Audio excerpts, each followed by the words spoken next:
অনেকে third eye কিংবা এই ভ্রুকুটি বলে বা ভ্রু মধ্য যুগল, এইটাকে বলে থার্ড আই বা ভ্রুর মাঝখানে এইখানটা অনেকে দপ দপ দপ দপ দপ করে বা প্রেশার অনুভব করে। কেন অনুভব করে এই প্রেশারটা?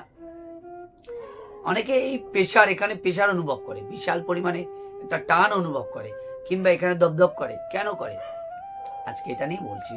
হ্যাঁ, তো মানুষ যখন সাধনা করে, তো সাধনায় এই জায়গাটাই সেই মানে যখন সাধক ধ্যান বলো, সাধনা বলো, যা বলো, এইখানটাতেই মানুষ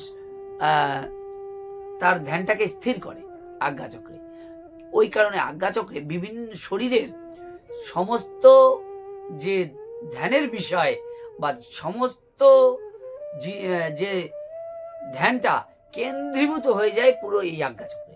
আর এখানে এসে সারা শরীরের যে শক্তি, সেই শক্তিটা এখানে এসে প্রেশার মারে প্রচুর পরিমাণে। যখন ধ্যান করে মানুষ, তখন আজ্ঞাচক্রে এসে প্রচুর পরিমাণে শক্তি এসে একত্রিত ভাবে প্রেশার মারে। যখন এক জায়গায় কেন্দ্রীভূত হয়ে যায়, বলে না ভ্রুর মধ্যে ধ্যান করতে, তখন ওই ভ্রুর মধ্যে ধ্যান যখন করে বিরাট পরিমাণে প্রেশার মারে, সব পুরো শক্তিটা ওখানে এসে প্রেশার মারে।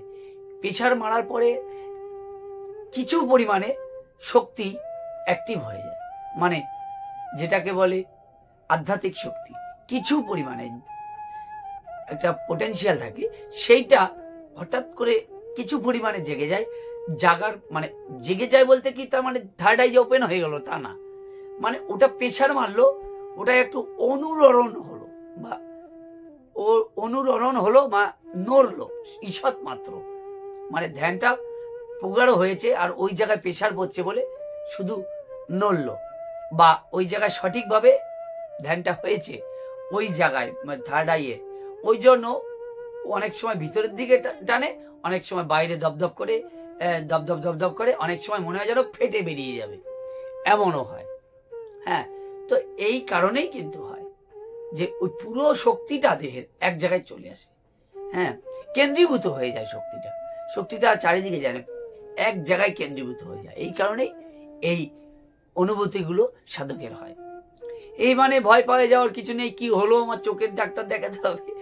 দেখো, কিছু কিছু পর্যায়ে মানুষের ভুলভাবে যদি সাধনা করে, গুরু জানে না কোনো কিছু, অথচ তোমাকে একটা সাধন পদ্ধতি বলে দিল, সে নিজেই জানে না। তুমি সেই সাধনা করতে থাকলে, হ্যাঁ, এরকম ভণ্ড গুরুর পাল্লায় পড়লে, তখন অনেকের এই থার্ড আইয়ে অনেক গুপ্ত অনেক সাধনা আছে, সেই সাধনাগুলো করে, বলে দেয় গুরুদেব এইটা করো, তখন নিজেই জানে না, নিজেরও যোগ্যতা নেই, অত কিছু তার শিষ্যকে বলে দিলে এইটা করো। এবার সে করলো, করার পর তার চোখের ডিস্টার্ব হলো। কারণ কি, এগুলো দেহও তো একটা বিষয়, দেহকে বাঁচিয়ে রেখেই সব, তাই না? তো দেহ তো তার তুমি ভুলভাবে করবে, তা তার একটা এফেক্ট দেবে না। ওই জন্য সঠিক গুরুর দরকার এইসব লাইনে যেতে গেলে। এসব লাইন সাধন ভজনে সঠিক গুরু না হলে বিপদ হয়। অনেক সময় এমন বলে দিল, অনেকের চোখের সমস্যা হয়ে যায়, ব্রেন ভার হয়ে, অনেক সময় ব্রেন ভার হয়ে যায়, জানো তো। এই সাধনা করলে অনেক সময়, শোনো, ব্রেন ভার হয়, অনেকের ভালোভাবে হয়, আর অনেকের এমন সমস্যায় পড়ে যায় সঠিকভাবে করে না, তাই যে সে ভার যেতে যায় না, বুঝেছো? কিছু কিছু আধ্যাত্মিক অনুভব, ব্রেন ভার হওয়াটাও অনেক সময় আধ্যাত্মিক ক্ষেত্রে, এই ক্ষেত্রে অনেকে শুভ বলে মানে, অনেকে আবার অতিরিক্ত হয়ে যায় সমস্যা, তখন আবার বেশি ভার হয়ে যায়, তখন সমস্যা। ওটা ওই জন্য একটা মাপ মতো, হিসাব মতো এই সব সাধন ভজনের লাইনে গিয়ে করতে হয়। সবকিছু যাচ্ছে না তাই ইচ্ছা হলো তাই না।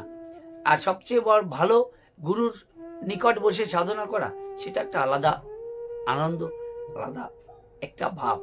এই গুরু সবকিছুতেই প্রযোজ্য, গুরু ছাড়া এইসব সাধনা করাটা মোটেও উচিত না।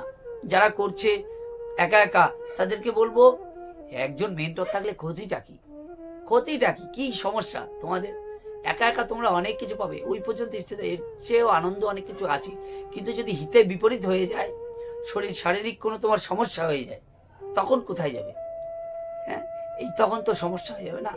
ওই জন্য এইসব বিষয়ে অন্তত গুরুর শরণাপন্ন হওয়া উচিত। একা একা এইসব জিনিস করা খারাপ, ভালো না। নিজেই সবকিছু সব জানতা হয়ে গেলে তোমরা হ্যাঁ, তোমার সদ্গুরু, সঠিক গুরু বলবো না, সঠিক গুরুর কাছে তোমরা শরণাপন্ন হও। হ্যাঁ, তাকে সমর্পণ করো। সমর্পণ করলে দেখবে তার চরণে ভক্তি রাখো, গুরুর চরণে, যে যার, অনেকের গুরু আছে, যে যার চরণে, গুরু চরণে ভক্তি রাখো, দেখবে তাতে দেখবে মানসিক শান্তি এবং সাধনায় অনেক দূর এগিয়ে যাবে। এটাই নিয়ম। হ্যাঁ, আমাদের ভারতবর্ষের এই গুরু শিষ্য পরম্পরাই হয়ে এসেছে। এখন তুমি যদি নিজে একা একা নিজেই নিজের গুরু হয়ে যাও, সেটা বিষয় আলাদা, কিন্তু এটা গুরু শিষ্যের পরম্পরা অনুযায়ী হয়ে আসছে। এটা একা একা সম্ভব নয়। হ্যাঁ, সম্ভব, কিন্তু হিতে বিপরীত হলে তখন তোমারই ক্ষতি। চাই না তোমার ক্ষতি হোক। হ্যাঁ, নিশ্চয়ই একটা সদ্গুরুর কাছে যাবে, এবং এই থার্ড আই নিয়ে অ্যাক্টিভেশন করার জন্য মানুষ পাগল হয়ে যায়। হ্যাঁ, কিন্তু অ্যাক্টিভ তো করে নিলে সে শক্তি তো শরীরে ধারণ করে রাখা লাগবে না। হ্যাঁ, তারপর তো গুরু বলে দেবে। তুমি একা একা তুমি শক্তি সবকিছু একা একা করবে, এটা ঠিক কি বলবো, মানানসই না। তাই এই কারণেই এই অনুভূতিগুলো হয়, আর এক জায়গায় কেন্দ্রীভূত হয়, প্রেশার মারে, এই কারণেই হলো হয়। হ্যাঁ, অতএব এই নিয়ে চিন্তার হওয়ার কিছু নেই। তুমি ঠিক পথেই আছো, সাধন সঠিক পথেই আছো। তবে সমস্যা কোনো কিছু হলে নিশ্চয়ই তোমার গুরুর কাছে, তোমার যে গুরু, সেই গুরুর কাছেই উত্তর নেবে। আর উত্তর যদি না দিতে পারে, ওরম গুরু করে কোনো লাভ নেই। ওরম গুরু যে তোমার এই সব প্রশ্নের উত্তর দিতে না পারবে, ওরম গুরু করে কোনো লাভ নেই। হ্যাঁ।